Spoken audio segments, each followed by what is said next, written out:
merci pour l'invitation et je mesure la difficulté qu'il y a à aborder ces questions d'accrochage et de persévérance scolaire, on y reviendra, devant un public que je ne connais pas du tout. Donc, ne vous connaissant pas du tout, ne connaissant pas du tout vos connaissances préalables, n'hésitez pas à intervenir, à dire bon, ça on sait, on avance, ou à poser des questions dans le chat comme c'est prévu. Alors, pour commencer, pour resituer bien le problème, parce que je pense qu'il est important de le situer, je vais d'abord dire un petit peu ma biographie. Pourquoi je parle de biographie?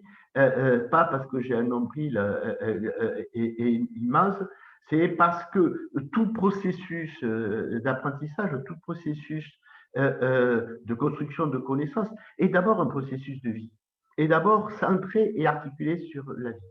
Alors, je suis un Espagnol immigré, arrivé à l'âge de 5 ans. Mon père était maçon, ma mère s'occupait de ses 7 enfants, et j'ai toujours vécu dans les quartiers. Le quartier des Minimes, le quartier des Grands Vergers des Minimes, où on avait l'impression pendant plein d'années que nous étions en Espagne, parce que tout le monde parlait espagnol.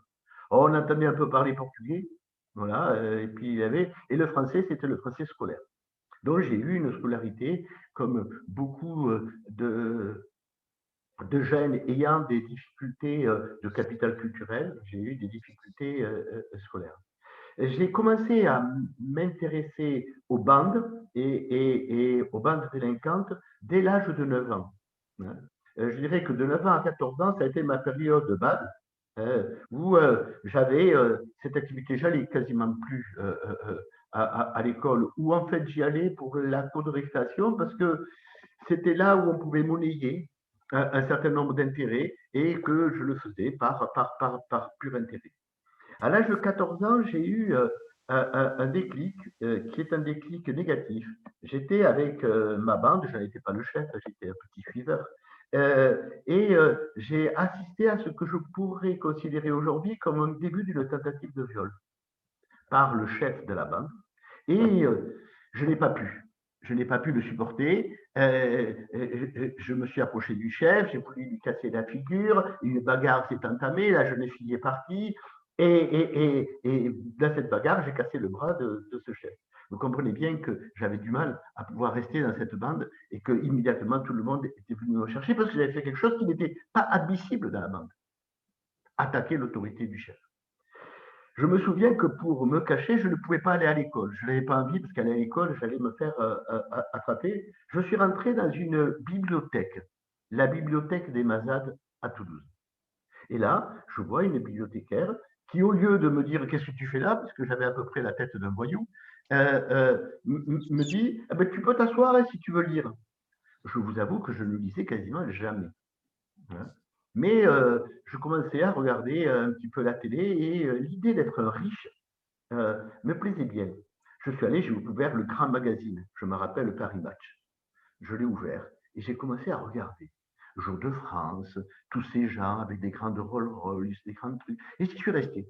Et c'est là qu'a commencé ma réinsertion dans le champ scolaire, par une bibliothèque, mais aussi par un malheur, et aussi par une réaction humaine.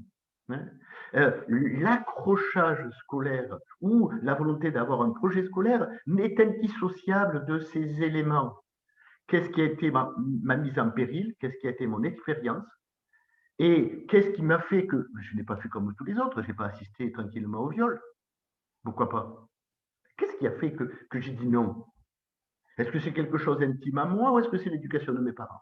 Est-ce que c'est le fait que j'ai 6 sœurs et que mon père, avec des coups, me rappelait toujours que je devais protéger mes sœurs? Donc, est-ce que c'est ma culture, une culture assez machiste? Hein? Est-ce que c'est cette bibliothécaire qui m'a permis de reprendre goût à ouvrir un livre, à tourner des pages? En tout cas, ça a marqué un point. Cet élément bibliographique explique, en tout cas, donne un sens à mon travail, pas seulement universitaire. Hein. C'est à l'âge de 21 ans que je rencontre Joffre du Mazetier. Alors, les très vieux peuvent connaître Joffre du Mazetier, les jeunes ne savent pas qui c'est.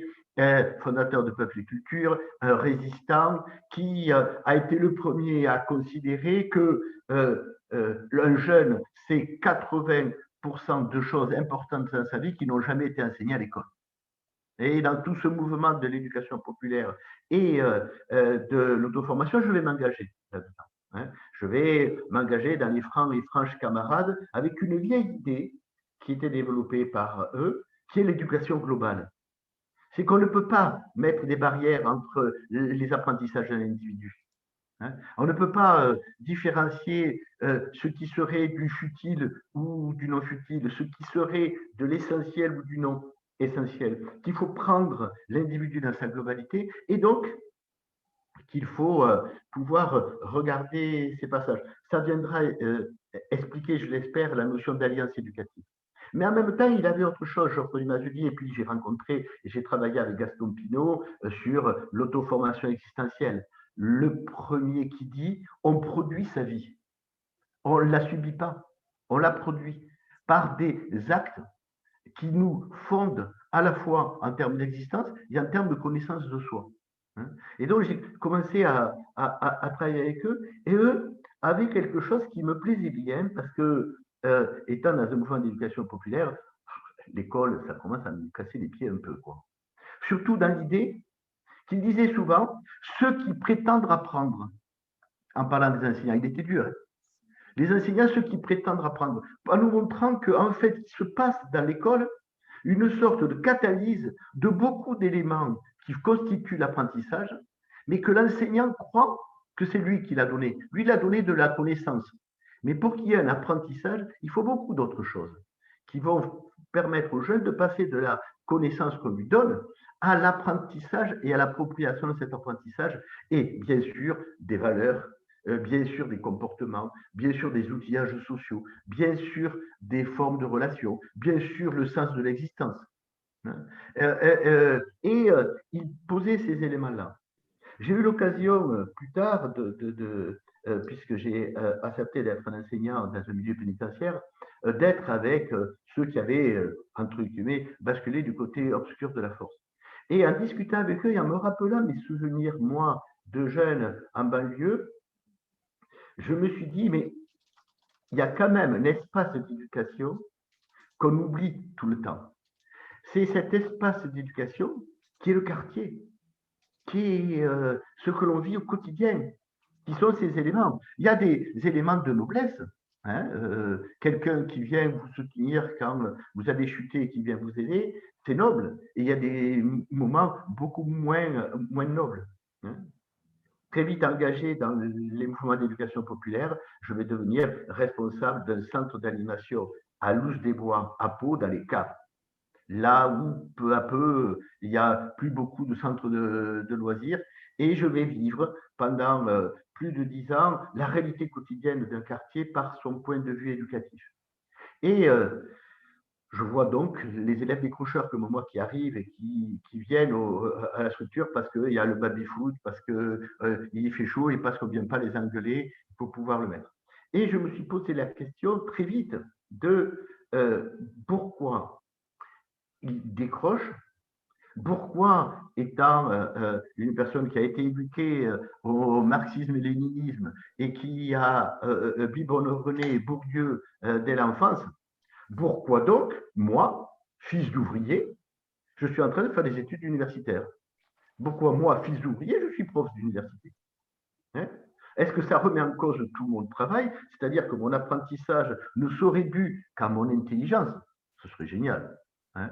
Je pourrais enfin me regarder dans la glace tranquillement. Ou est-ce qu'il y a d'autres éléments, des sortes de rouages qui peuvent tourner du côté positif et des rouages qui peuvent tourner du côté négatif? J'ai donc, jeune universitaire, commencé à travailler sur l'éducation négative. L'éducation négative, qui est un mouvement venant de la sociologie américaine, qui considère que le mal s'apprend. Le mal ne s'attrape pas avec un virus. Le mal s'apprend par des situations d'apprentissage qui sont des situations d'apprentissage négatives ou déviantes, parce qu'on apprend les mauvaises choses. Et je me suis très vite rendu compte que quand on apprend les mauvaises choses, on apprend aussi beaucoup d'affects, beaucoup de valeurs, beaucoup de solidarité, beaucoup d'éléments qui font que ça va tenir, que ça va tenir. Hein. Le jeune, il ne quitte pas la chouffe, pas seulement parce qu'il a peur de perdre de l'argent, c'est aussi pour beaucoup d'autres choses qu'il ne le quitte pas. Et s'il ne s'accroche pas à l'école, c'est pas seulement parce qu'il n'arriverait pas à apprendre les mathématiques, c'est beaucoup d'autres choses. Et comprendre dans cette éducation globale comment les choses s'apprennent, ça a été le cœur de ma réflexion pendant de nombreuses années sur, et je vous remercie de l'avoir appelé, sur la question du décrochage, sur les questions de l'accrochage. Et avec le temps, j'ai décidé de basculer directement dans la compréhension de l'éducation négative et je travaille aujourd'hui sur la compréhension des dispositifs éducatifs qui font que des jeunes basculent dans le terrorisme, dans la violence extrême, dans le racisme. Comment ils basculent dans cela, avec l'idée toujours qu'il y a de l'éducation, car je ne suis pas le premier à le dire, tout est éducation et tout est phénomène d'éducation, et pas seulement celui que l'on voudrait. Et donc, parfois, il est important d'aller regarder de l'autre côté de la partie. Voilà pour démarrer, pour positionner mon propos. Je vais maintenant démarrer le PowerPoint et on va rentrer dans les contenus.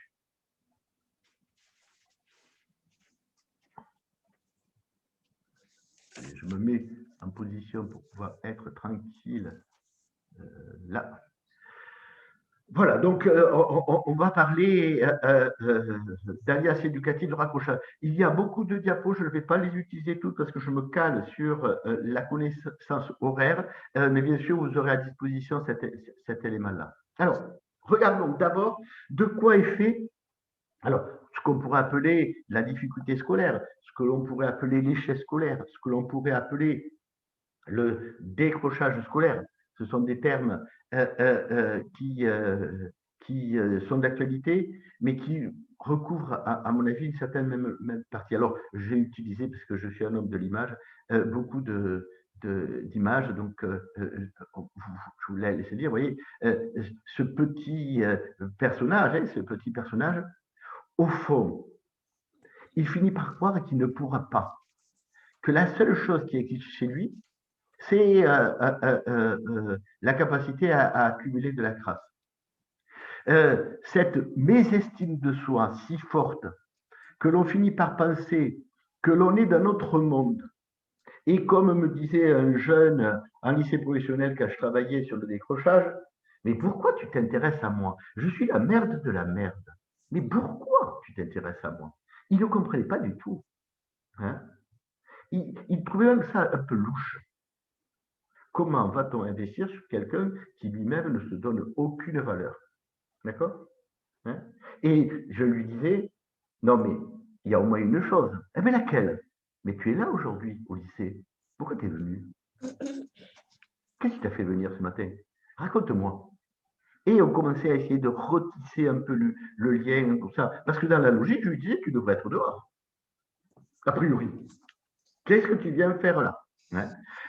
Donc, cette question du sentiment qu'ont les individus de pouvoir agir vient aussi dans un autre élément, c'est qu'il leur manque un peu le savoir-être et le savoir-faire du métier d'élève. Je me lève, je vais faire mes devoirs, c'est ce qu'on appelle la volonté à deux vitesses. Et le légumage est quelque chose pour un certain nombre de jeunes. Au fur et à mesure, ils perdent même cette capacité à pouvoir se faire agir, se faire mouvoir, pouvoir se donner un petit objectif et pouvoir le faire. Ils deviennent des teneurs, ils tiennent les murs. Et tellement ils tiennent les murs qu'ils ne savent même plus pouvoir faire autre chose. Cet élément du savoir-faire vital, de ce que moi je vais exprimer comme l'énergie d'apprendre ou la technique d'apprendre, sont des éléments fondamentaux. Mais ça peut s'apprendre en dehors de l'école. Qui peut expliquer à ce jeune que quand on a décidé de se faire ses devoirs, à un moment donné, sur les 4 vignettes, on se lève. Et qu'est-ce qui fait qu'on se lève ou pas? Et la persévérance, le courage, l'obstination. Peut-être que ses parents lui montrent, puisque peut-être sa mère se lève à 5 heures du matin pour aller faire du ménage, et qu'elle pourrait donner des leçons de vie à beaucoup de personnes, et que lui, il ne les a pas, ces questions de vie. Il semble les oublier. Peut-être que son père pourrait lui donner ces éléments. Hein. Peut-être que dans son entourage, il peut voir des exemples. Hein, des Zinedine Zidane qui, demain, je serai footballeur, qui mettent en place ce savoir existentiel du courage et de la décision, elle détermine le mouvement de ce jeune. Sinon, ce jeune, il ne bougera pas. On aura beau lui dire que demain, il fera un beau métier, on aura beau lui dire plein de choses. D'accord. Bien sûr, pour pouvoir arriver, il faut un entraînement. Il faut pouvoir recomprendre comment ça fonctionne. Hein. Bien sûr, il faut que j'écoute sans perdre le fil ce qui est sur la méthode. Je dois être attentif, distrait, je dois me concentrer. Il répète ça et puis hop, c'est passé. D'accord. Cette remise en marche du mouvement, elle est nécessaire. Elle n'est pas obligatoirement apprise à l'école, parce qu'à l'école, c'est qu'une simple translation de ces savoirs-là. C'est dans le quotidien. Je joue au foot. J'y suis ou j'y suis pas dans le foot? Je suis là au moment où on me fait la balle ou j'y suis ailleurs? Qu'est-ce que je suis? Si le collègue, il m'envoie le ballon de rugby, je l'attrape ou je l'attrape pas? Hein. Donc, tous ces éléments-là sont des savoirs qui sous-tendent l'apprentissage, mais qui se développent dans tous les espaces où on a des décisions et des situations à maîtriser. Et c'est à partir de là qu'on va pouvoir le travailler. Bien sûr, le champ scolaire est un champ un petit peu difficile, car c'est un champ de valeur. On voit bien, voilà, il part, il est appelé par la prof, plus il avance vers le tableau et plus il est tout petit, plus il récite sa leçon, et comme bien Philippe, très bien, je vois que tu as bien appris, il retourne comme un géant. Le problème de l'école, c'est qu'elle met la valeur humaine comme seule résultante de la réussite scolaire. Hein. Alors, bien sûr, je comprends qu'ils me disent qu'il est la merde de la merde parce qu'il n'a pas réussi. Il avait voulu prendre chaudronnerie, mais vous savez ce que c'est, il s'est retrouvé en lycée professionnel platerie. Et donc, du coup, il ne l'a pas. Ce qui est négatif avec la question scolaire, c'est que la question scolaire ne fait pas seulement, comme le dit Bourdieu, de donner des savoirs scolaires, il marque la hiérarchie humaine. Il ancre les hiérarchies humaines. Pour nous, non, qui sommes de l'éducation populaire, nous ne savons que pas, mais pour le jeune, il le perçoit totalement.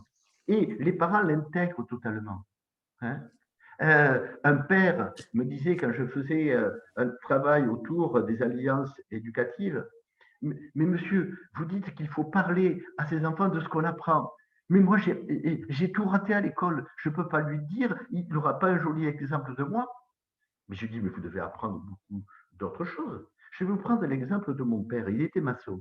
Un jour, mon père, je le vois, il est en train de calculer dans sa tête en regardant le plafond. Je dis, mais qu'est-ce que tu fais? Je calcule la surface ou le nombre de sacs qu'il me faudra. Mais comment tu fais? Je lui dis, eh bien, tu vois, je regarde, je vois par rapport à mon expérience ce que j'ai déjà fait, je me rappelle le nombre de sacs, et là, il y en a un peu moins. Je vais en prendre un tiers de moins. Ce savoir-là, qui n'est pas un savoir mathématique, c'est un savoir approximatif, vous l'avez appris. Montrez à votre enfant que vous apprenez tous les jours. Tous les jours, vous apprenez. Et une mère, un jour, qu'on travaillait sur les objets à lire, et que je montrais un cahier fait des petits papiers qu'avaient donné les mères de milieux bien aisés, le petit article de Télérama, le petit papier de Carambar où il y avait des choses, la photo de l'affiche publicitaire, et que je leur disais, mais ça, c'est pas des choses à lire. Mais oui, je dis, c'est des choses à lire. Mais non, les choses à lire, c'est les livres. Et quand je leur dis, mais ça, c'est des mères que lui apportées, elle me dit, mais elle triche. D'accord? Donc, redonner le sens de l'estime de soi, le sens de l'apprentissage, le sens de cette capacité à se mobiliser et à agir, ça peut s'apprendre largement en dehors du système. Et les enseignants en seront gré quand ils comprendront que du coup, le jeune arrive, c'est un jeu, un être qui a envie et qui a ce besoin-là. Alors, peu à peu, on a abordé, on a essayé de rencontrer avec plusieurs termes que je vais définir. D'abord, définissons, on a dû vous l'apprendre, le mot décrocheur. Le mot décrocheur, c'est un mot curieux. Hein. C'est un mot culpabilisant, puisque c'est pas l'école qui éjecte, c'est l'élève qui décroche. Ah ouais, c'est génial, il n'avait qu'à s'accrocher, comme dirait l'autre. Hein. Donc, il faut toujours se méfier des termes que l'on montre comme étant des termes qui centrent l'attention sur l'élève, mais en dégageant la responsabilité de l'établissement hein, qui décroche. Parfois, si j'arrive pas à monter sur le cervin, c'est pas seulement parce que je suis un mauvais alpiniste, c'est simplement parce que le cervin est impossible à grimper pour un être à peu près humain ou pour un génie. À quel niveau on pose la barre scolaire, c'est ce qu'on appellera la scolarisation et qu'elle est déterminée par les enjeux d'une société, donc elle est politique.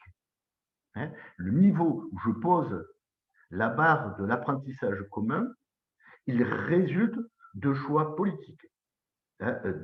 Donc, attention sur ce mot-là. Mais avant qu'il décroche, il faut bien qu'il se soit accroché.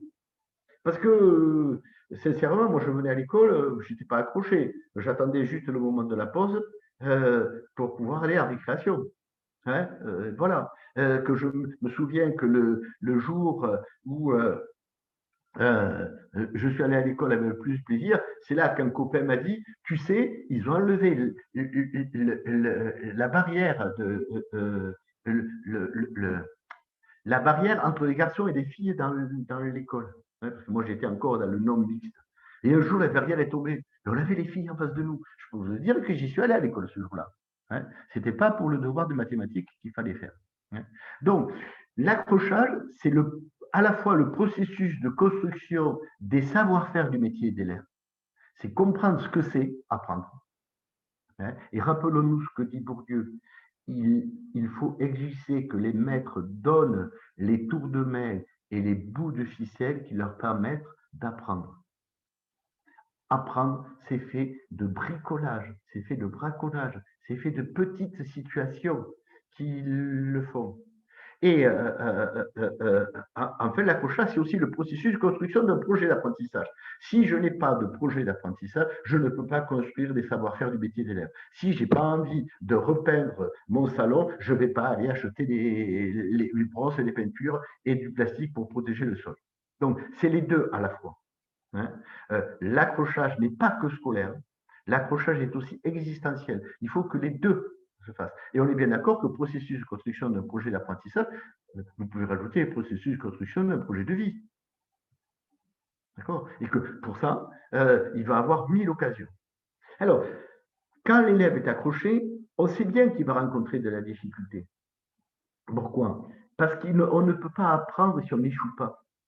Alors, souvent, cette phrase qui paraît simple, les personnes disent, mais non, non, non, il y en a quand même qui apprennent sans échouer. Je dis, s'ils apprennent sans échouer, c'est a priori qu'ils savaient déjà. Ou que le maître leur dit des choses que leurs parents leur ont déjà appris. Apprendre, c'est essayer ses savoir-faire sur une situation nouvelle qui ne fonctionne pas et se rééquilibrer en apprenant un savoir nouveau qui me permet d'apprendre cela. C'est important de montrer que les apprentissages passent par ces situations d'échec. Alors certaines, elles sont très simples, elles passent, et d'autres, elles ne passent pas. Et que, en fait, il y a un jeu d'énigmes. Il ne faut pas se dire, ah, ça y est, j'ai échoué, je suis nul. Non, non, tu viens d'échouer, c'est normal, c'était fait pour ça. Maintenant, comment tu vas t'en sortir? Comment tu vas aller poser ta main à droite? Comment tu vas poser tes pieds? Quelle est ton idée? Hein? Et rendre à l'élève cette capacité à pouvoir rentrer dans la démarche d'apprentissage comme une démarche de décision personnelle et non pas d'accumulation de savoir. Après, bien sûr, on a ce qu'on appelle l'ancrage, c'est le processus de maîtrise des gestes d'apprentissage, où on va progressivement aider l'élève qui est persévérant, mais qui a de la difficulté à pouvoir maîtriser ces gestes d'apprentissage. Et l'atteinte, c'est la réussite, c'est le processus d'atteinte des projets d'apprentissage. Alors, quand on parle d'accrochage, ici, j'imagine que si vous êtes intéressé par la notion d'accrochage, c'est bien pour ces deux phases-là. C'est comment on va articuler. Moi, je m'occupe de jeunes, donc j'essaie qu'ils se lèvent le matin et qu'ils se sentent être, eux, en paix avec leurs valeurs culturelles, leurs valeurs familiales, leurs valeurs personnelles, et en paix avec les valeurs d'une société. Ça, c'est le fondement. C'est là où vous fondez le jeu. Et puis après, il faudra l'aider à construire des savoir-faire du métier d'élève. Certains, j'ai montré, sont des savoir-faire du métier d'apprenant. Donc, ils s'apprennent facilement. Hein. Pour l'anecdote, dans mon enseignement universitaire, il y a une phase où les étudiants ont à faire un cahier d'auto-formation, c'est-à-dire que je leur demande d'essayer de réfléchir à qu'est-ce qu'ils ont appris par eux-mêmes, totalement appris par eux-mêmes. Et j'ai encore le souvenir d'une jeune fille qui avait des TOC et qui m'avait dit, est-ce que je peux faire un sujet sur comment j'ai appris à maîtriser mes TOC pour ne pas perdre mon copain que j'aimais. Et elle m'explique que tous ses copains, elle les aime, et puis au bout d'un moment, ils se barrent parce que quand elle se lève 25 fois pour les regarder si le robinet ne coule pas ou si la porte elle est fermée, ils s'en vont. Et elle l'aimait tellement qu'elle a décidé d'apprendre. Et tout ce petit processus de petit bricolage, de petit braconnage pour faire, mais ça fondait une personne qui avait une maîtrise totale de ce que ça veut dire les éléments émotionnels de l'apprentissage. Donc je crois que ça, c'est important à rappeler. Alors, bien sûr, quand on s'accroche, eh bien, c'est pas facile. Et si on dit à quelqu'un, allez, va, on va essayer de s'accrocher, les premières phases font des phases de panique. Les premières phases vont être des phases où ça va bousculer dans le bateau et on va en prendre plein les dents. Il ne faut pas s'imaginer qu'on est les bons apôtres de l'éducation, on va arriver, ils vont arriver, ah non, non, ça va être dur. Hein. Qu'est-ce qui va leur permettre d'approcher? C'est soit le péril qu'ils ont à eux, il faut toujours se dire que parfois, ne plus vouloir vivre des situations négatives, c'est la meilleure façon de pouvoir tenter de vivre des situations positives. D'accord? Donc, il faut qu'ils soient bien motivés, non pas vers le futur. Le futur, ils en savent bien, ils ne savent même pas s'ils vont réussir. C'est ce qu'ils n'ont plus envie de vivre. Donc, il faut faire un travail d'éducation avec eux pour les aider à prendre conscience d'aujourd'hui. Ça leur va, c'est le paradis, t'es le parrain dans ton quartier, c'est génial, ou non, bah, tu sens qu'il y a des choses. Ça, c'est très important. Sinon, ils ne tiendront pas à l'accrochage. Vous allez les accrocher, ils vont se décrocher de suite. Hein. Et parfois, ceux qui vous retiennent, hein, ceux, on voudrait bien décrocher, mais ce qui retiennent, ça fait plus mal de décrocher que d'accrocher. Et donc, que parfois, il faut pouvoir accompagner dans cette phase, dans ce que certains appellent les sas de raccrochage, c'est-à-dire des situations où le jeune va être accompagné avec des tuteurs, avec des éducateurs dans cette phase, où on va presque avoir un accompagnement personnalisé pendant la semaine, les 15 jours, dans cette phase-là, pour pouvoir le maîtriser. Alors, bien sûr, il faut remotiver l'élève, il faut lui redonner le sens qu'il peut apprendre. Et que cet apprentissage, ça rentrera dans sa tête. Hein. Je prends le cas d'un jeune que je suivais qui me dit, non, mais moi, tu comprends, je ne peux pas apprendre parce que moi, il n'y a rien qui reste dans ma tête. Ma tête, c'est comme un gruyère, c'est-à-dire que tu mets les choses, ça sort de l'autre côté. C'est complètement parti. Bon, j'ai dit, bon, d'accord. Et je lui dis, qu'est-ce que tu aimes comme musique? Ah, le rap. Ah, mais qu'est-ce que tu aimes dans le rap? Et Ayam, je lui dis, tu connais Demain c'est loin? Et le voilà qui me chante la chanson. Pour ceux qui la connaissent, elle dure entre 7 et 8 minutes, hein, de rap, et c'est long. Hein. Et il m'a. Et j'ai dit, mais tu te fous de moi, quoi. Mais qu'est-ce qu'il y a? Mais tu me dis que tu ne sais pas apprendre? Mais regarde. Mais non, ça c'est une chanson. Non, non, non. Pour mémoriser un texte comme ça, c'est simplement que toi, tu te dis que le poème, c'est pas de la chanson. Dis-toi que le poème, c'est la chanson et tu verras que tu arriveras. Et on a essayé de voir comment il faisait pour se la mémoriser, comment il avait appris à se mémoriser. Ça, bien sûr, il nous faut des éducateurs qui travaillent sur ces techniques d'apprentissage. On y reviendra tout à l'heure. Voilà. Ce qui est le plus dur et qui est la chose la plus difficile à percevoir dans les individus, mais je pense que la société, elle est responsable. C'est celle-là. Hein. Le pédagogue est enseignant, il a tous ses petits poussins, il va traverser la grille, et bien sûr, il y en a qui tombent dans la grille, il y en a qui sortent. Le jeune sait très bien que l'école, c'est pas ce lieu très humanitaire où tout le monde va avoir sa part égale de savoir et à la fin, tout le monde aura appris. A très bien compris que c'est en cours d'acquisition, ça veut dire qu'il ne savait pas. Il a très bien compris qu'il y aura après à vie une différence entre celui qui réussit scolairement et celui qui ne réussit pas scolairement.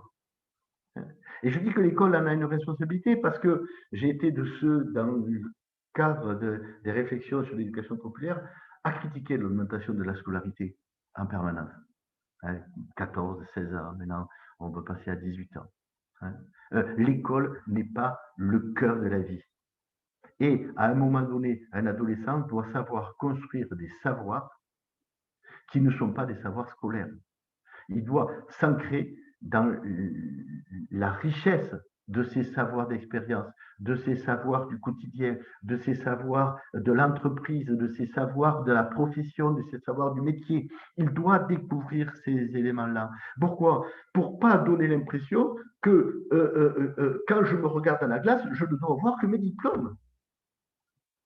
Voilà. Et qu'il y aurait comme une similitude homme bien, homme diplômé. Non, pas du tout.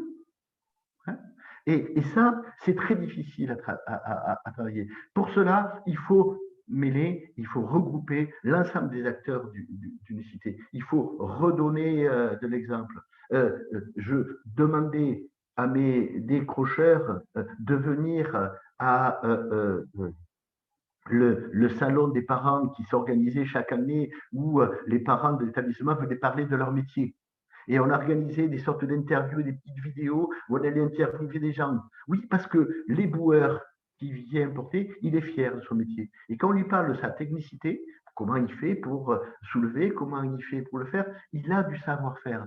Et lui-même avait dit, pour cette vue, vous savez, moi, quand je me promène dans la ville et que je vois que la ville est propre, je suis fier. Parce que c'est moi qui l'ai fait. Et je suis content que tous ces beaux gens se promènent dans une rue propre. Donc il faut pouvoir redonner ça, sinon on a sous la... Et ça, l'école ne fait pas, à mon avis, assez d'éléments pour sortir de cette partie-là. Alors, pour cela, il faut s'y mettre ensemble, c'est-à-dire il faut faire alliance éducative. Qu'est-ce qu'alliance éducative? Alliance éducative, c'est la décision d'être ensemble et de travailler ensemble. Ce n'est pas coopération, ce n'est pas partenariat éducatif, ça c'est un niveau plus engagé.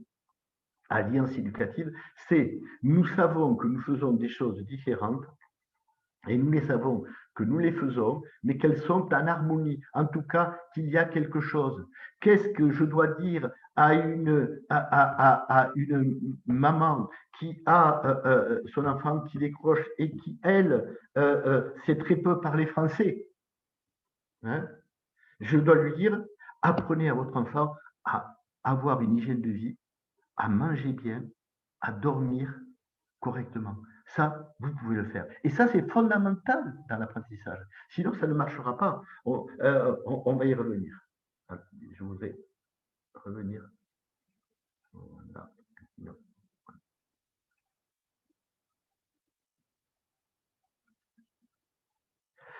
Pour pouvoir raccrocher, il faut pouvoir développer ces 6 piliers.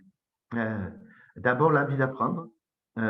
Cette envie d'apprendre, elle passe d'abord par l'envie d'apprendre des choses de soi-même, l'envie de cumuler cet apprentissage. Et le jeune est toujours curieux, a toujours envie de l'envie d'apprendre. J'ai toujours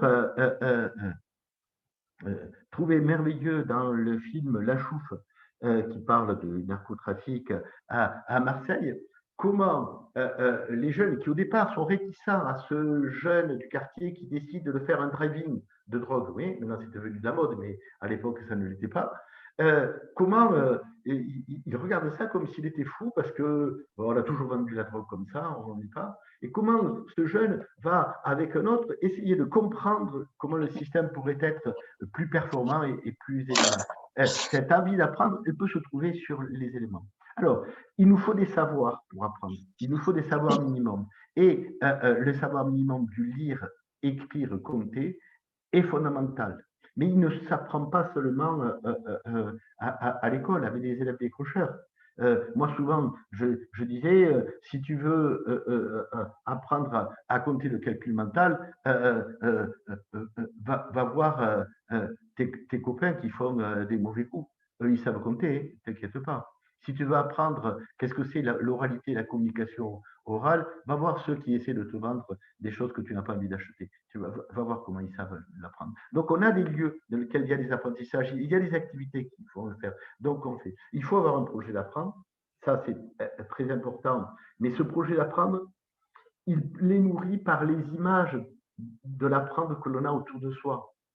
Hein, une mère qui me disait, mais je ne sais pas, mon enfant, il ne sait pas choisir les métiers, il hésite tout le temps, il ne dit jamais rien. Je dis, mais vous parlez souvent de ce que vous faites dans le boulot. Oui, des fois on en parle, mais vous savez, quand on sort du boulot, on n'a pas envie de parler du boulot. Oui, et vous en parlez en bien ou en mal. Ah, vous avez raison. Souvent, on se défoule et on dit le patron, il était con, oh, la secrétaire, elle était chiante. Et je dis, et vous ne parlez pas de choses positives? Est-ce que vous n'avez pas des jolis moments au niveau de votre métier? Parlez ça pour que l'enfant ait envie. Son projet d'apprendre, il se naîtra aussi de voir que vous êtes des adultes dans des situations d'apprentissage et dans les situations professionnelles et que c'est intéressant. Sinon, il n'a aucune avis. Si c'est, comme me disait une jeune fille qui disait je ne veux jamais avoir de couple, si c'est pour s'engueuler tous les soirs avec son copain, si c'est pour recevoir des coups, je préfère rester célibataire. Même chose pour avoir un projet d'apprendre. Donc, il faut remettre dans les conversations de tous les jours des temps où on valorise ces éléments importants. L'énergie d'apprendre, c'est l'énergie à la fois physique, personnelle, cette énergie, pour pouvoir le prendre, c'est-à-dire il faut bien manger, il faut bien dormir, il faut bien, mais c'est aussi la pugnacité, le courage, l'entêtement, l'obstination. Parce que sinon, au premier échec, on arrête. C'est bon, on ne le fait pas. Hein. Il faut des conditions pour apprendre, et ça, c'est des conditions sociales, il faut des espaces pour cela, et tous les espaces d'aide aux devoirs, tous les espaces de centres de loisirs, tous les espaces qui peuvent être sont importants, et bien sûr, il faut avoir les capacités cognitives pour apprendre. Ne croyons pas, les élèves sont persuadés que les capacités cognitives, c'est quelque chose qu'on vous donne à la naissance. Hein, les capacités cognitives s'apprennent au fur et à mesure, et elles le font, et les capacités à mémoriser, synthétiser, résumer, s'apprennent tous les jours et s'apprennent une ludothèque est un espace d'apprentissage de capacités cognitives merveilleuses. À travers le jeu, les élèves vont apprendre merveilleusement de choses, mais un terrain d'aventure comme on avait à mon époque, je sais que maintenant ça commence à revenir, style Koh-Lanta, où on prend des jeunes, on est dans une forêt, on est alimenté en nourriture, mais il faut se débrouiller. Je veux dire que c'est une capacité, un espace d'apprentissage, capacité cognitive très bon. Qu'est-ce qui nous manque? C'est que ça, on ne le transforme pas dans l'apprentissage scolaire, que l'apprentissage scolaire, il est une zone fermée dans laquelle on pense que c'est un autre monde. Hein. C'est comme derrière le mur. On ne sait pas ce qu'il y a. Il faut ouvrir les portes, il faut faire école ouverte, il faut pouvoir aller. Et les alliances éducatives, c'est ces éléments-là. J'ai mis là quelques dispositifs qui existent et on pourrait en rajouter. C'est d'ailleurs intéressant de poser ces dispositifs qu'on met en place ce soir pour voir sur quoi ils travaillent, sur l'apprendre. Comme ça, on peut se dire, ben oui, à la fois on fait de la prévention de la délinquance, à la fois on fait de l'éducation permanente, à la fois on fait. Mais est-ce qu'on a pensé à l'apprendre? Est-ce que l'on sait le mettre? Hein, les dispositifs de remédiation, les projets d'activité co-organisés, l'entrée dans le métier le plus tôt de la scolarité, les éléments de sophrologie, l'école de la deuxième chance, l'entraînement, les moyens. On a plein de dispositifs qui viennent, quand on y pense, surligner un élément des piliers d'apprendre et qui vont permettre aux jeunes de raccrocher. L'école a beaucoup à faire en matière de pédagogie, bien sûr, mais nous avons tous à faire, parce que nous tous, nous avons des pédagogies. Pédagogie, c'est l'art de conduire des jeunes. Donc, tous qui sommes éducateurs, qui sommes animateurs, qui sommes parents, nous avons des pédagogies. Eh bien, essayons de réfléchir à nos pédagogies. Je me souviens que j'avais, en rentrant d'un camp de vacances où j'étais parti avec les petits voyous du coin, et où moi, jeune fou, j'avais décidé qu'on allait installer nos tentes sur la plage et que bien sûr, de la nuit, je n'avais pas prévu l'histoire des marées et la panique totale, et qu'un jeune qui était silencieux, qui était impliqué dans le narcotrafic, d'un seul coup, prend le groupe en main, crie, hurle, me commande et moi j'obéis. Et nous voilà qui nous a ramenés rapidement sur la terre sèche en ayant ramené toutes les affaires. Hein. Et je lui ai dit, toi, tu m'as donné une leçon de pédagogie. Il m'a dit, de quoi? De pédagogie. Il a cru que je me moquais de lui. Mais en fait, il m'a donné une leçon de pédagogie. Il m'a expliqué que parfois, les situations négatives, mettre les élèves dans des situations négatives, permet d'appuyer sur le fond et de remonter. Et que lui, il avait des compétences sociales et des connaissances de gestion d'un groupe qui avaient dépassé ma panique. D'accord? Donc, il avait donc utilisé une pédagogie libertaire. Collaboration, apprentissage collectif et les éléments. Donc ça, c'est important à réfléchir comment on va conduire les... Il faut penser, si on veut faire alliance, à comment on va mettre en, non pas en synchronie dans le sens que tout doit être conduit partout, mais en parallèle, hein, en face à face, en diachronie. L'éducation formelle, l'école, mais l'école de sport est une école, que ce qu'on apprend dans les lieux de religion, c'est aussi une éducation, et on pourrait rajouter d'autres, que là, il y a des éducateurs, et que parfois, eh bien, il faut les rencontrer, tous ces éducateurs. Hein.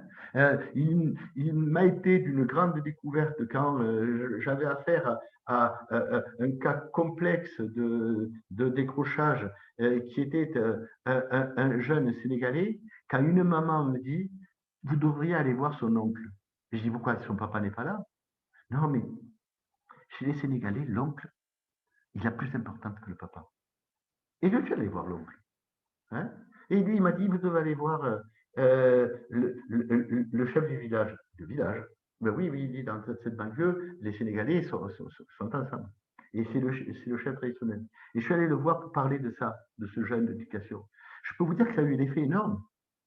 Cet éducateur-là pouvait être en alliance avec moi, pouvait travailler à cet élément-là, et il pouvait le faire. Bien sûr, il faut mettre l'éducation non formelle, c'est celle sur laquelle on est, le club de musique, le loisir, la médiathèque, la maison des ados et tout ça. Il faut penser à l'éducation informelle, la famille, les amis, attention à l'Internet et les amis, c'est-à-dire à ces choses qui s'apprennent sans qu'on s'en rende compte. Et là, il y a les expériences de vie. Expérirer, sortir du péril. On a de l'expérience quand on sort du péril. Et ces expériences de vie, elles apprennent beaucoup. Parfois, elles apprennent de façon négative. Parfois, elles peuvent apprendre de façon positive. Donc, cette éducation informelle, il faut y être sensible. C'est-à-dire donc qu'il faut remettre les conditions de vie, la vie, qui est possible. J'ai souvenir, parce que moi je viens d'un milieu populaire, que qu'un huissier frappait à la porte et que bien sûr on était en surendettement et qu'il fallait absolument trouver, que ma grande sœur avait trouvé une technique qui était pas mal. Elle nous réunissait, elle nous disait, fouillez partout. On fouillait et on trouvait toujours un petit peu d'argent, pas assez pour payer. Mais dit, donnez-lui. Bonjour monsieur, voilà ce que nous pouvons vous donner. Et le monsieur repartait. Je disais à ma sœur, mais pourquoi il repart, on ne lui a pas donné ce qu'il fallait. Il fallait, non, dans son administration, il est obligé de faire un papier, de l'encaisser, ils vont devoir reprendre une autre décision pour venir faire sur l'autre partie. Elle avait, à force de gérer le surendettement de ma famille, compris des apprentissages sur le fonctionnement judiciaire. Et ça, c'est un informel. Elle n'avait pas réfléchi, elle avait vécu.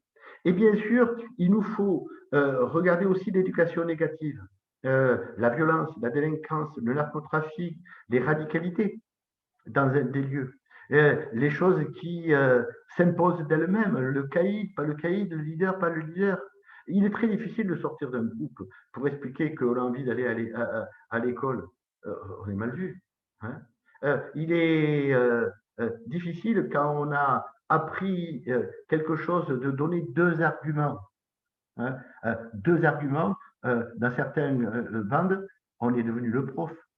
Eh, le prof, là, c'est bon, hein, tu vas pas nous parler comme à l'école. Donc, il faut aussi le prendre en compte, parce que sinon, cette éducation, elle va être résistance à ces éléments-là. L'objectif, c'est quoi? C'est que le jeune prenne conscience que dans tous ces moments de vie, il apprend, qu'il est un apprenant, qu'il n'est pas un mauvais apprenant à l'école, qu'il est un apprenant. Et que tous ces savoirs-là, ils ont de l'importance. Pourquoi? Parce que dans sa vie, ils vont être importants, ils vont lui permettre d'apprendre, et d'apprendre les choses essentielles de la vie. Hein, mais que aussi, à l'école, il va pouvoir faire appel à certaines normes de ses apprentissages pour pouvoir revenir et redonner du dynamisme à son apprentissage, redonner des éléments, aller chercher en soi ce qui est sûr. C'est quand je suis stable que je peux me mettre en déséquilibre. Quand je suis déjà en déséquilibre, je ne me mets pas en déséquilibre.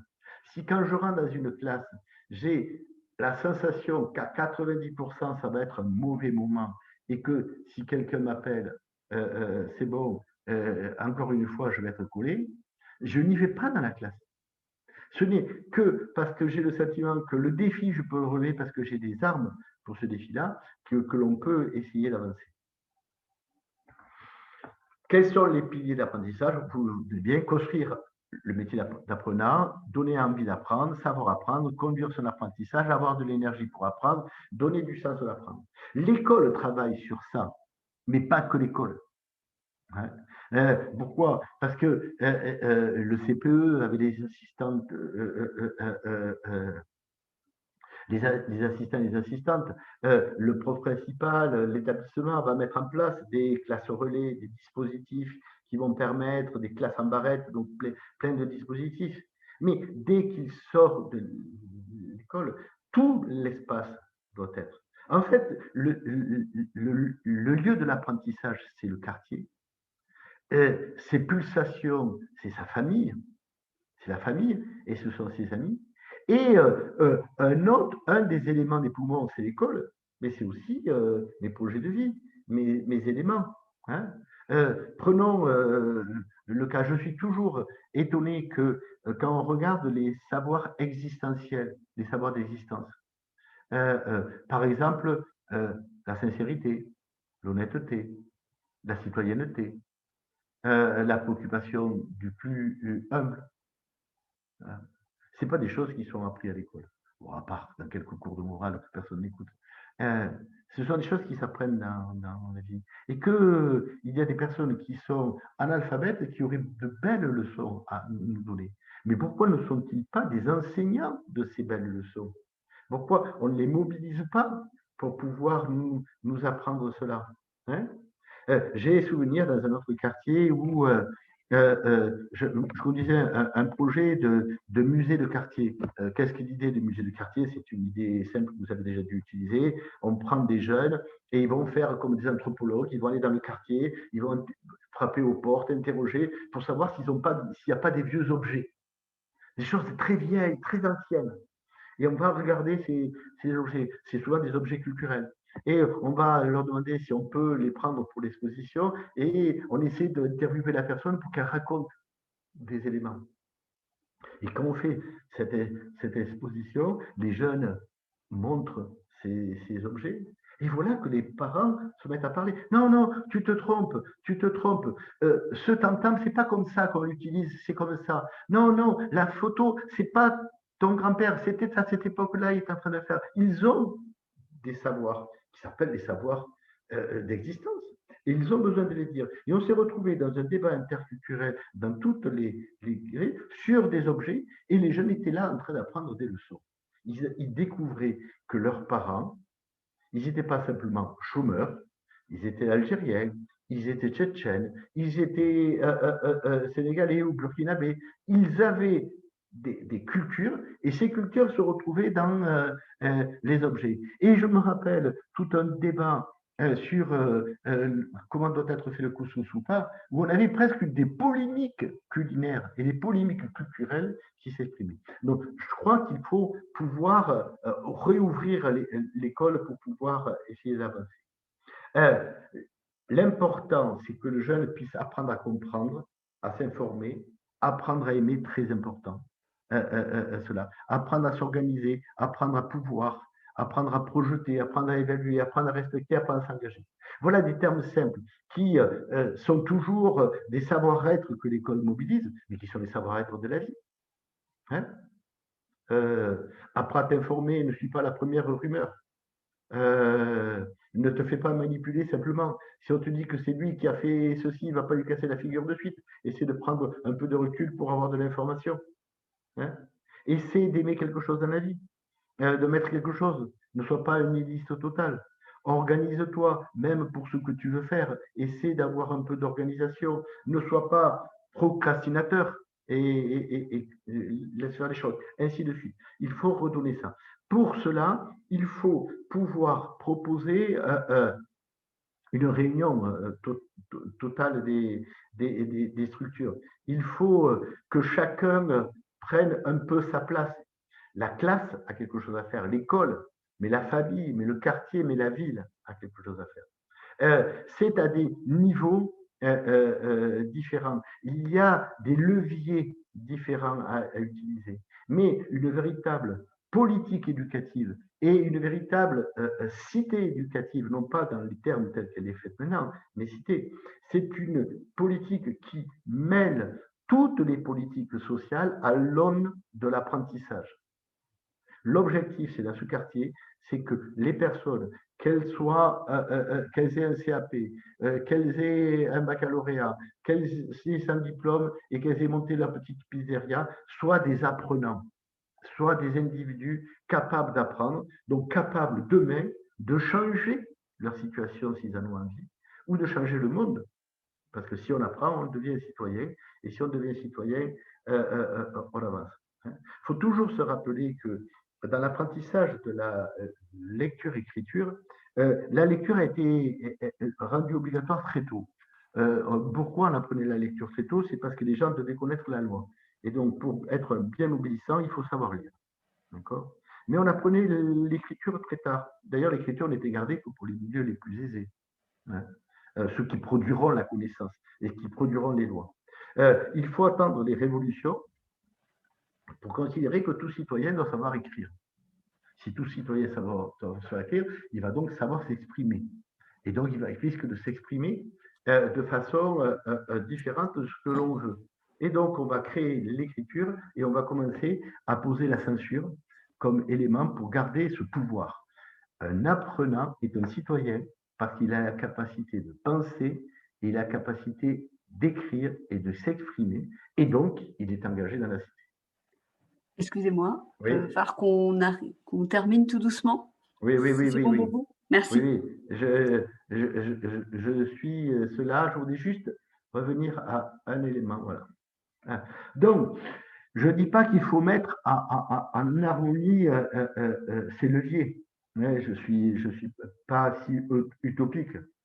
Mais l'aspect éducatif, j'ai pas mis l'aspect scolaire, devrait être notre premier chantier. C'est-à-dire faire qu'entre l'école et le quartier se créent des alliances, se créent des éléments. Si on fait cela sans y mettre les parents, on a perdu, on n'a pas l'éducatif. Il nous faut toujours, oui. Mais du coup, il faut qu'on réfléchisse aux pédagogies et aux formes pédagogiques. Si les enseignants sont contraints et ne peuvent pas réussir à faire vivre des pédagogies comme ils les voudraient, le milieu associatif a cette capacité. Je me rappelle de ce jeune, et je terminerai là, de ce jeune Kader qui était hyper violent dans ma classe. Tous les matins, il arrivait, il plantait son couteau sur la table et il passait son temps à essayer de dessiner et de faire une fresque, je suppose, sur sa table. Et je n'arrivais pas à m'en sortir. Je n'arrivais pas à m'en sortir. Dans le champ scolaire, c'était trop. Voilà un jeune qui se levait et qui allait étrangler sa voisine. Et pourquoi je lui dis? Parce qu'elle m'a regardé. Voilà. Donc, je n'y arrivais pas. Un jour, j'en peux plus. Et on était lundi. Je lui dis, mercredi, je fais un club théâtre. Il me dit, quoi, il y a un club théâtre ici? Oui, viens, je t'y oblige. Il y est venu. Alors, j'avais improvisé mon club théâtre parce que je n'avais aucun droit de le faire, mais j'étais venu, tant pis, le mercredi, et j'ai fait club théâtre avec lui. C'est comme ça que j'ai réussi à la sortir. C'est quand il s'est retrouvé sur scène, dans lequel il devait avoir quelque part envie de le faire, et qu'il a dû avoir des partenaires qui lui donnaient les dialogues, qu'il a retrouvé sa place dans la classe. Et dans la classe, c'était beaucoup mieux. C'était beaucoup mieux. Donc, parfois, le centre de loisirs, le club théâtre, le club boxe a des éléments qu'ils peuvent réaliser en matière pédagogique et que l'école ne peut pas faire. Il faut simplement qu'on s'entende et qu'on ait une alliance et qu'on ait des temps où on discute de cela. D'accord? Il faut utiliser le levier psychologique chez le jeune pour valoriser son savoir d'existence. Il faut pouvoir utiliser les aspects sociaux, c'est-à-dire si dans le quartier il n'y a rien, si on ne peut pas sortir, si progressivement toutes les lieux culturels, sociaux sont sortis, si c'est enfermé, s'il est devenu communautariste, s'il est enfermé dans un séparatisme, c'est-à-dire toujours de la même façon de faire, s'il n'y a pas de pluralité, alors il ne faut pas, dans les politiques des villes, doivent agir là-dessus. Et bien sûr, il faut attendre que les politiques du département, de la région, de l'État se mettent en harmonie avec ces éléments-là. Voilà, je vais arrêter là et je vais répondre à vos questions.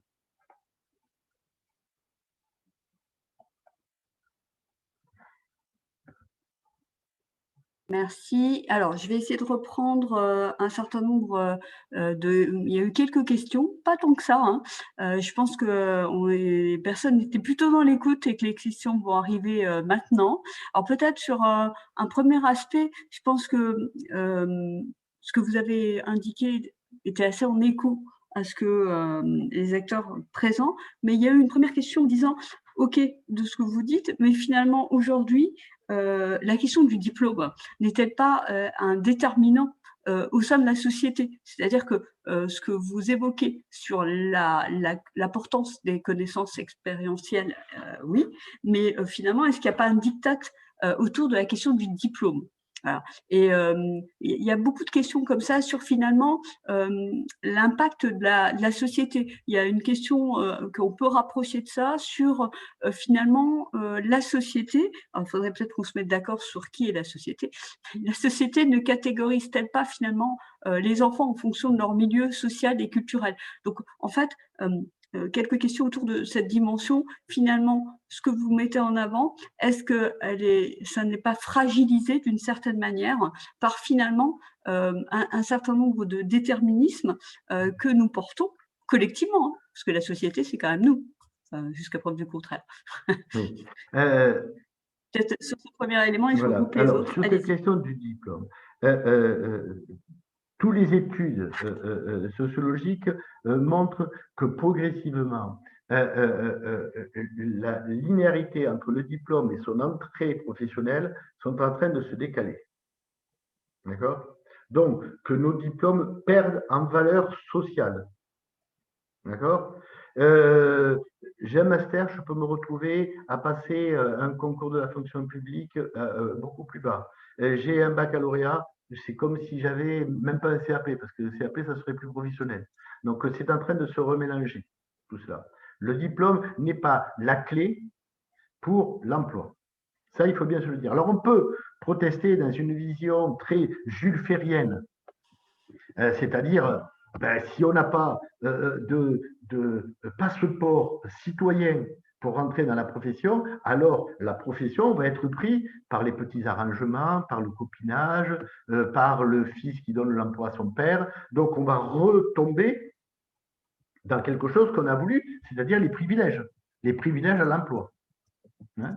Mais ça a déjà été démontré par Bourdieu depuis longtemps dans un ouvrage, La noblesse d'État, qui montre que ces diplômes servent aux héritages, servent à la reproduction sociale.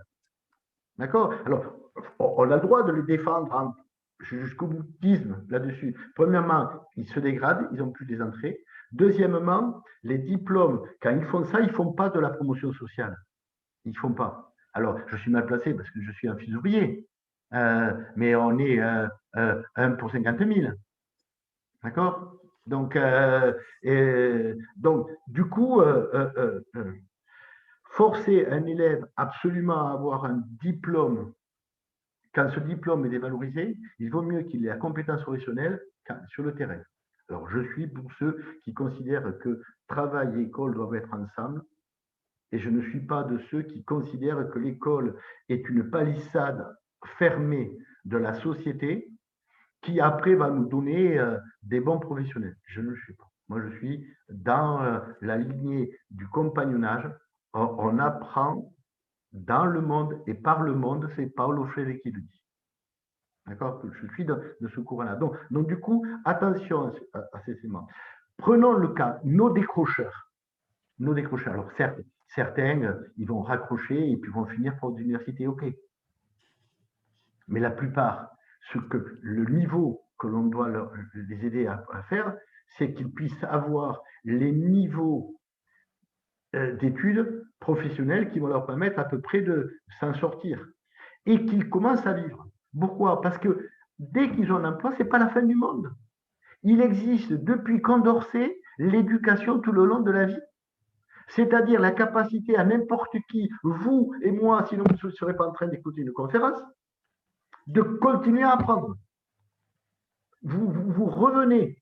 Donc, ne disons pas, ah non, il faut absolument qu'il reste parce que sinon après, il ne pourra plus revenir. Non, qu'il sorte avec un beau métier, avec une bonne envie, avec le truc, et qu'il sache et qu'il est constitué que demain, il a les droits à la formation professionnelle, il a les droits à pouvoir le faire, il a le droit à avancer. C'est la même chose que je dis à ceux qui, le décrochage en terminale. Vous savez, c'est des décrocheurs qui, pour dire du mois de mars-février, se barrent, ne vont plus aller, le bac, ils ne veulent pas, la pression scolaire les a tellement cassé les pieds qu'ils s'en vont, et ils veulent faire le tour du monde. Ils prennent l'année sabbatique. Et aux parents qui me disent, il va prendre une année sabbatique, mais je dis, mais il va apprendre pendant 1 an. Voilà. Oui, mais après, comment il fera?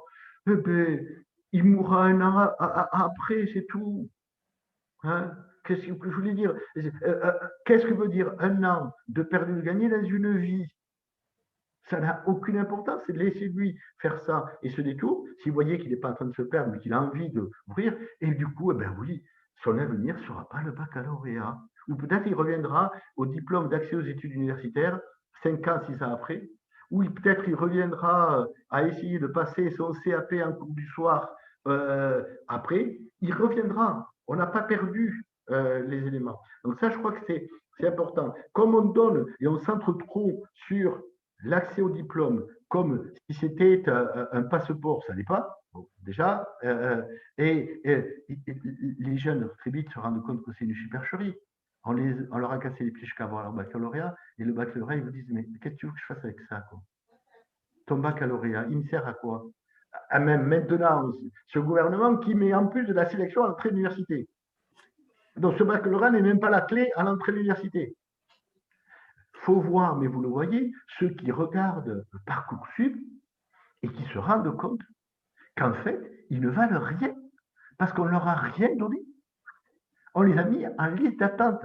Et eux, ils les ont mauvaises de toutes les années qu'on leur a fait vivre pour avoir ce célèbre baccalauréat dans lequel ils attendent qu'est-ce que tu feras demain? Eh bien, ce qu'on me donnera. On est pire que dans les mauvaises orientations en troisième.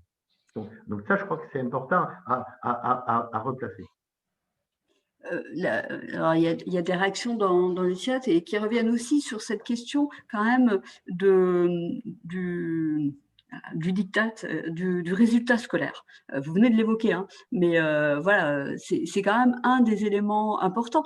Ça veut dire comment on est capable aujourd'hui, ce que vous mettez en avant sur la question d'estime de soi, de reconnaissance des capacités des uns et des autres, etc.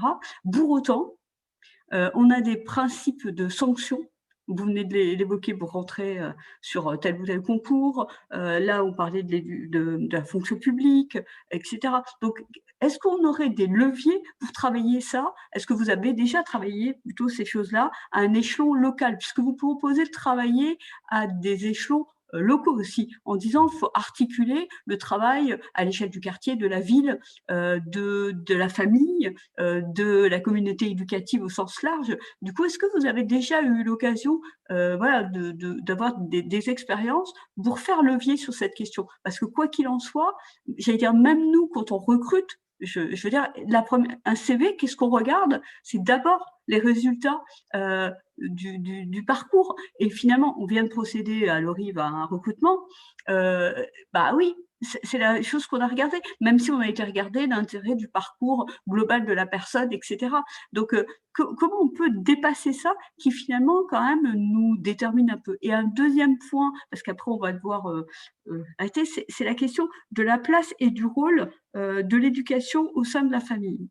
Il y a eu un certain nombre de questions sur cette dimension-là, en disant est-ce que finalement les questions de respect, d'apprentissage, etc., c'est pas au sein de la famille, et finalement si ça se passe mal dans la famille, est-ce que finalement ça va pas avoir un impact tout le temps? Vous avez évoqué, par exemple, les questions des apprentissages au sein du groupe de pairs, PAIRS. Du coup, je me disais, moi, enfin, j'allais plus loin dans la question en me disant, mais quelle est la différence? On a différents temps de socialisation finalement et différents lieux. Donc, comment ça se joue? Voilà, me permet de Oui. vous. Alors, je vais revenir à l'aspect diplôme, je commence à travailler sur cet aspect famille. Bien sûr, il y a des familles qui ne sont pas des bons exemples, où il y a des familles dans lesquelles la situation des parents est telle, en telle crise, qu'ils ne sont pas en capacité d'accomplir le rôle d'éducateur. Hein. Souvent, quand je fais mon cours sur l'adolescence, je parle des deux crises adolescentes adultes, c'est-à-dire celle où on a 40-42 ans, où les enfants sont un peu grands et on a envie de faire autre chose de sa vie, parce que poupouner, être papa-maman tout le temps, ça suffit. On a envie de sortir un peu. On a peut-être envie d'aller au niveau professionnel, de prendre un peu le taureau par les cornes et de faire une progression. On a envie de se remettre à des études. Et donc, les enfants, on les laisse un petit peu de côté. D'accord. Bien sûr, l'assistante sociale, elle va vous culpabiliser en disant «Eh, petite maman, petite mère». Et puis, vous avez envie de dire «Moi, je suis un humain et il n'y a pas écrit garde enfant toute ta vie». Donc, on a ces périodes de crise. On a la période plus tard qui donne des divorces, qui donne. On peut avoir des familles en crise. Et donc, qui ne sont plus en capacité de réaliser ou qui ont décidé de ne pas le réaliser parce qu'ils ont eu. Rappelons-nous que des études ont déjà montré que des familles de décrocheurs ont tendance à euh, euh, donner des enfants décrocheurs et que le passé scolaire de la personne y est. Donc, il faudrait faire un travail autour des familles et pouvoir le faire. Mais les familles ont aussi globalement des valeurs, des croyances, des éléments. Et quand on discute sur les idées de ces familles, on voit bien qu'ils ont des outils. Ils n'ont pas les éléments pour pouvoir le faire. Pour apprendre, c'est mettre quelqu'un en face de lui ou pas. J'ai découvert avec stupeur, en travaillant dans un quartier sur les parents, que les parents des milieux ouvriers ne savaient pas ce qu'était la réunion parents-prof parce que pour eux, c'était comme la réunion devant le patron. Ils ne connaissent des réunions que des hiérarchiques. Ils ne connaissent pas des réunions de partenariat. D'accord? Et d'ailleurs, quand il s'assoit, un m'avait dit, ben, quand je m'assois, c'est comme quand le patron il va m'engueuler. Et d'ailleurs, la prof, elle m'engueule aussi parce que mon fils, il ne suit pas dans son cours. Il a fallu qu'on fasse appel à une compagnie de théâtre pour faire des jeux d'improvisation à l'oral pour dédramatiser cela. Donc, bien sûr qu'ils ne savent pas. Ils ne savent pas comment on fait. Mais de temps en temps, on peut se mettre avec son enfant à se promener, on peut discuter à table, on peut faire des choses. Donc, il faut qu'ils trouvent leur forme. Hein. Je ne dis pas que c'est facile. Et que la solution ne sera pas de créer des écoles des parents. la solution sera de réunir tous les éducateurs et de travailler ensemble. Hein. J'ai eu l'expérience plusieurs fois de faire des réunions intercatégorielles, assez compliquées, hein, où je mets les enseignants, où je mets les éducateurs, je mets les animateurs et je mets des parents volontaires. Le premier jour, les parents sont dans l'inquiétude totale. À toutes les pauses, ils veulent partir. D'accord. À la fin, c'est eux qui parlent et qui disent aux enseignants un certain nombre de choses. Donc, c'est dur, mais je crois qu'il faut les mêler. On a fait, nous, ce qu'on appelle la fabrique des parents, c'est-à-dire des sortes d'ateliers coopératifs, des family labs, c'est-à-dire on se réunit entre familles et on essaie de fabriquer les petits trucs qui nous aideraient, les petites idées. Par exemple, eh bien, à 3 familles, on va visiter le musée d'à côté. Au lieu d'y aller avec une famille qu'on ne sait pas quoi faire, on est 3 familles, 4 familles. On y est, avec les enfants. Et on va voir ces éléments. Hein. On se voit des films en commun. Alors, pas des films de violence. Et on en discute un petit peu ensemble. Il se trouve des façons de faire. Hein. C'est aller jusqu'à des organisations, la fête des enfants des voisins. C'est tous les voisins, c'est les enfants qui organisent et qui ont autogéré le repas, ont autogéré. On peut trouver des formes. Il faut montrer cela. Parce que si on donne le sentiment encore que l'éducation, c'est une affaire de professionnels, quoi, nom de Dieu, c'est nous qui savons. Hein, mais qui on est, nous, si nos parents ne nous ont pas éduqués, quoi. Donc, mettons-les là. Paulo Freire, toujours dans et par le monde d'éducation. Donc il faut mêler. C'est compliqué au niveau parti parce que pour que les éducateurs acceptent de parler avec le problème de l'anonymat par rapport à leur travail, que les enseignants se sentent à l'aise, ne se sentent pas dans un procès, que voilà. Et nous on avait même réussi à la dernière à organiser une table ronde où on faisait des financeurs du quartier qui étaient devant tout le monde et qui les financeurs parlaient des projets qu'ils avaient, les autres répondaient. Voilà, hein. Donc, c'est un petit peu difficile. Pardon, excusez-moi, ça c'est ce que vous appelez la fabrique des parents, c'est ça? C'est la fabrique des parents, oui. Ok. Et on peut trouver des liens ou des choses Alors, vous avez un rapport qui a été fait que je vous enverrai. Voilà. D'accord. L'idée de la fabrique des parents, c'est à la fois l'idée que les parents entre eux doivent s'organiser pour se trouver de nouvelles formes. Ils peuvent faire appel à des experts, l'enseignant ou l'éducateur, mais ils doivent se trouver des nouvelles formes. Et l'autre, c'est qu'ils se mêlent sur des thèmes, catégories générales. Par exemple, on a fait une journée d'études pour les parents. Pourquoi? Parce qu'on s'était rendu compte que les parents de milieu ouvrier, quand ils aident leurs enfants, ne font que de la surveillance. Bien sûr, ils ne peuvent pas rentrer dans les contenus. Et que les parents de milieu intellectuel font du coaching. Ils font plus que le prof, ils font du coaching, ils préparent aux examens ou pas. Donc, du coup, l'accompagnement scolaire, ça différencie. Mais que les parents, au début, ils aimaient bien savoir 1 mois à l'avance, c'est quoi les contenus qui vont se passer. Expliquer simplement par l'enseignant, qui les explique simplement, qui montre comment on peut le faire. Comme ça, le parent, quand son jeune arrive avec ça, ah ben, il le sait déjà. Hein? Il sait déjà. Et parfois, ils se sont préparés des petits outils où ils ont la copine. Et ça y est, tu as le devoir sur les Grecs là, qui arrive. Moi, je ne sais pas comment faire. Voilà. Et donc, cette solidarité fait que les parents s'arment plus sur l'accompagnement scolaire. Et là aussi, j'ai fait 2 articles sur justement à quelles conditions l'accompagnement scolaire des parents peut inverser la situation. Il y avait donc j'avais évoqué, j'ai un trou sur qu'est-ce que j'avais dit d'autre? Non, c'était bon. Je regarde juste par rapport aux questions. Il y a beaucoup de questions sur les parcours scolaires, la question des diplômes, etc. Peut-être un point que vous avez mis en avant, puisque il se trouve qu'on travaille beaucoup actuellement autour des notions de coopération au niveau de l'ORIV. Et du coup, il me semble que vous avez dit tout à l'heure que dans ce que vous exprimez là, c'était pas un enjeu de coopération, c'était un enjeu d'alliance, et donc plutôt d'horizontalité, si j'ai bien compris, hein, et donc comment dire, d'avoir un même niveau de positionnement des uns et des autres. Est-ce que c'est bien ça que j'avais compris en disant c'est pas forcément nécessaire que tout le monde se mette ensemble, mais Voilà. il faut qu'on ait un même discours. Voilà, c'est important parce que si vous mettez en place des coopérations, les parents qui vont arriver, vous les savez, c'est les représentants des élèves au collège, c'est celui qui est un petit peu impliqué. Vous le voyez d'ailleurs, vous remarquerez que c'est les dames jusqu'au collège et les hommes après. Parce qu'on parle sérieusement, quoi. Il faut. Maintenant, on va parler du lycée, on va parler que c'est pas les femmes à y aller. Donc, on a ce public-là. Ce public-là est intéressant, on immobilise, mais c'est pas. C'est l'idée que je suis maçon portugais, je rentre le soir du travail fourbu, j'ai jamais fait d'études, je peux donner des leçons à mon fils sur des choses qui sont à moi.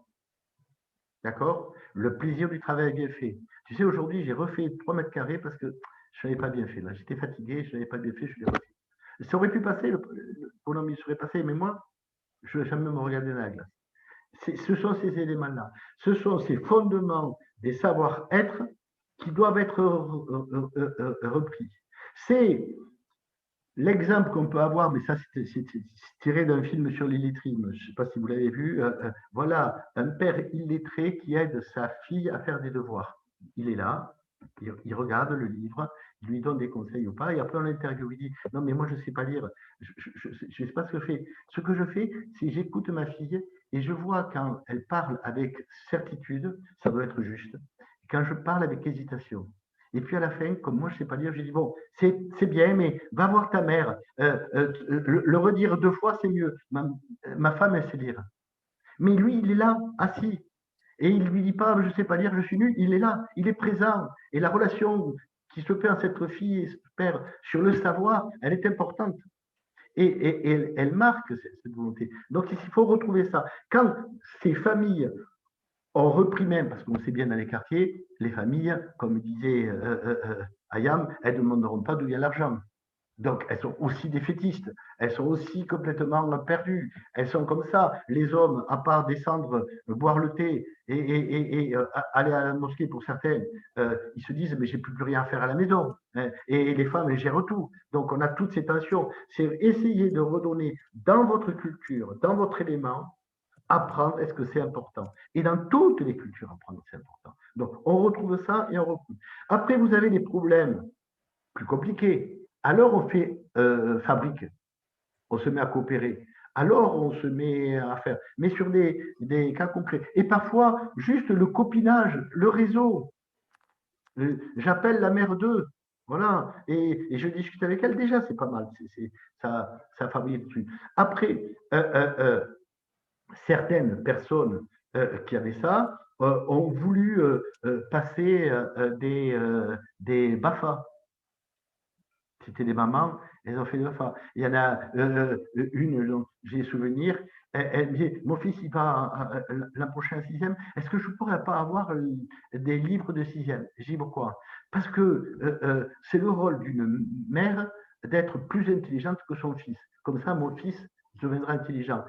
C'était une Libanaise, elle avait pris ça là-dessus. Donc, on aura ces cas-là. Mais d'abord, pilier. Pourquoi? Aussi, ce que je dis, ça parle pour les éducateurs. L'éducateur SP, il n'a pas besoin d'être un enseignant bis. Il a besoin d'être un éducateur. Mais ce qu'il fait, quand il fait la conduite, les valeurs, le jugement, le courage, ça doit aider à l'école et ça doit être su. Hein. Combien de cas j'ai eu, moi, quand je serai grand, je serai footballeur. Ah ouais, t'aimes le football? J'en fais pas. Voilà. C'est incohérent tout ça. Donc il faut remettre, si tu aimes ça, tu te renseignes et tu vas, tu en fais un peu, tu verras que courir sous la pluie, c'est moins intéressant que d'être dans un grand fauteuil et d'agir. Ça, l'animateur, il peut l'apprendre ça. Et ça rentre en harmonie avec les éléments de coopération. Merci beaucoup.